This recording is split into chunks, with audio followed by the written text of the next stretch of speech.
কোরআন এবং হাদিসে অনেক আমলের কথা বলা আছে।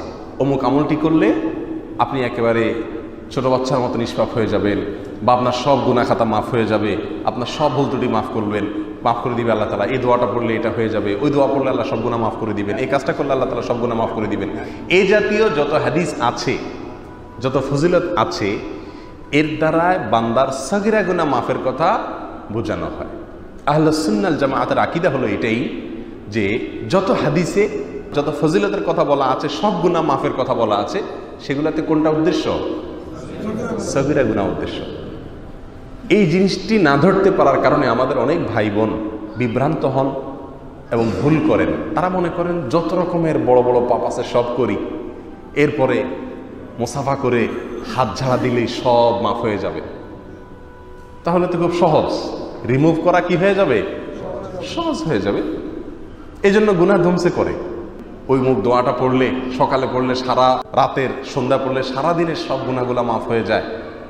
হ্যাঁ, ওমরা করলে এক ওমরা করে আরেক ওমরার মধ্যবর্তী যত অপরাধ আছে সব মাফ হয়ে যায়। তাহলে তো কবিরা গুনাহ করতে টেনশন নাই। একটা ওমরা করলে ক্লিয়ার হয়ে গেল, মুসাফা করলে ক্লিয়ার হয়ে গেল। ব্যাপারটা কি তাই? না, এটা ভুল। এটা আমরা অনেকেই জানি না, আমাদের অনেক কাছে জিনিসটা পরিষ্কার না। যত হাদিসে সকল গুনাহ মাফের কথা বলা হয়েছে এ জাতীয়, সেগুলাতে সগীরা গুনার কথা বলা হয়েছে। ছোট ছোট গুনাহ যেগুলা, সেগুলা মাফ হয়ে যায় এই সমস্ত আমলের মাধ্যমে। কবিরা গুনাহ, হারাম, এই কাজে যদি কেউ লিপ্ত হয়, তাহলে সেটা মাফের একমাত্র রাস্তা হলো তওবা করা। একমাত্র রাস্তা হলো কি করা? তওবা করা। আল্লাহর কাছে লজ্জিত হয়ে ক্ষমা চেয়ে সেই কাজ আর না করার ব্যাপারে প্রতিজ্ঞা করা, এটাই হলো তওবা। ফিরে আসা, ফিরে আসা। আমাদের সমাজে অনেকেই অনেক সময় ভুল পথে থাকে। আপনারা 5 জন মিলে একটা কাজ করছেন, একজন বিরোধিতা করছে, তিনি সেখান থেকে ফিরে আসছেন যে সরি, আমি ভুলেছিলাম, আমি আর বিরোধিতা নাই। এটাকে বলে তওবা। অন্যায় কাজ থেকে ফিরে চলে আসা, আর অন্য কাজ করবে না এই মর্মে প্রতিজ্ঞা করে ফিরে আসা, এটার নাম হলো তওবা। বড় অপরাধ বা কবিরা গুনাহ কোনো আমল দিয়ে, দোয়া দিয়ে মাফ হয় না। বড় গুনাহ, কবিরা গুনাহ, হারাম কাজ, এটা মাফের একটি মাত্র রাস্তা, সেটা হলো কি?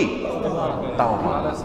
প্রকৃত অন্তর থেকে আপনি ফিরে না আসা পর্যন্ত বড় গুনাহ কখনো মাফ হবে না। অতএব অনেক ছোট ছোট আমল আছে, দোয়া আছে, ফজিলত আছে, এগুলো শুনে নিশ্চিন্তে গুনাহ করে চলে গেলেন আর ওই আমল দিয়ে রিমুভ করে ফেলবেন, এটা ভুল।